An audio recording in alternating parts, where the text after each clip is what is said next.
Di Indonesia, praktik ilmu perdukunan masih sering digunakan oleh masyarakat dalam upaya mengatasi berbagai masalah, termasuk dalam konteks hubungan percintaan. Beberapa orang masih memilih untuk menggunakan ilmu pelet atau guna-guna sebagai cara untuk melihat atau mendapatkan perhatian dari seseorang yang mereka cintai. Namun, karena ilmu pelet atau guna-guna melibatkan unsur gaib dan tidak ilmiah, seringkali ada dampak negatif yang dapat mempengaruhi korban dari praktik tersebut. Apakah ada ciri-ciri khusus yang dapat membantu atau mengidentifikasi seseorang yang mungkin telah menjadi korban ilmu pelet? Berikut ciri-ciri orang kena guna-guna. Penting untuk memiliki pengetahuan tentang cara mengenali seseorang yang mungkin diguna-guna, terutama karena guna-guna seringkali digunakan untuk negatif. Guna-guna dapat menyebabkan targetnya mengalami penderitaan, bahkan hingga kematian. Jadi, bagaimana sebenarnya cara mengenali individu yang terkena guna-guna? Berikut ciri-ciri orang yang kena guna-guna. Nomor 1. Perubahan kesehatan dan keadaan fisik. Salah satu ciri yang paling umum dari seseorang yang terkena guna-guna adalah perubahan dalam kesehatan dan keadaan fisiknya. Ini bisa mencakup gejala fisik seperti mual, muntah, diare, dan bahkan kehilangan nafsu makan. Selain itu, seseorang yang terkena guna-guna mungkin juga mengalami sakit perut, pusing, dan sering merasa lemah.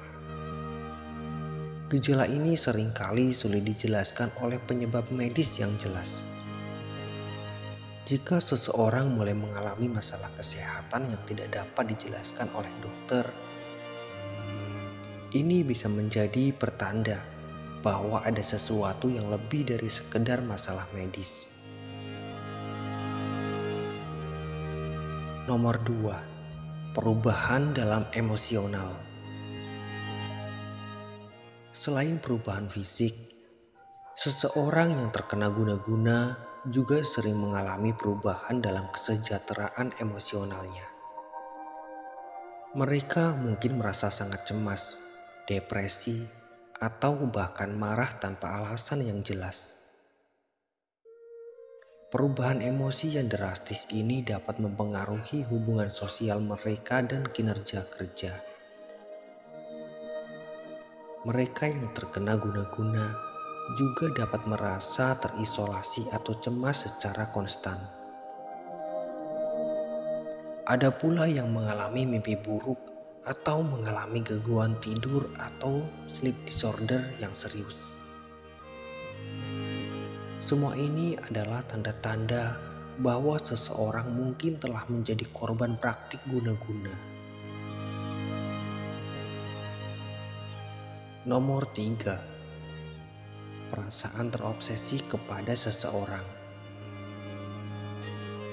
Orang yang terkena guna-guna mungkin merasa terobsesi dengan orang atau situasi tertentu. Mereka mungkin merasa terus-menerus dihantui oleh pikiran atau gambaran yang tidak bisa mereka kendalikan.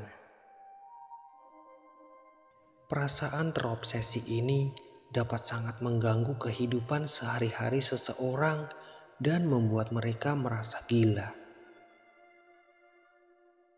Hal ini juga bisa menyebabkan konflik dalam hubungan mereka dengan orang-orang di sekitarnya.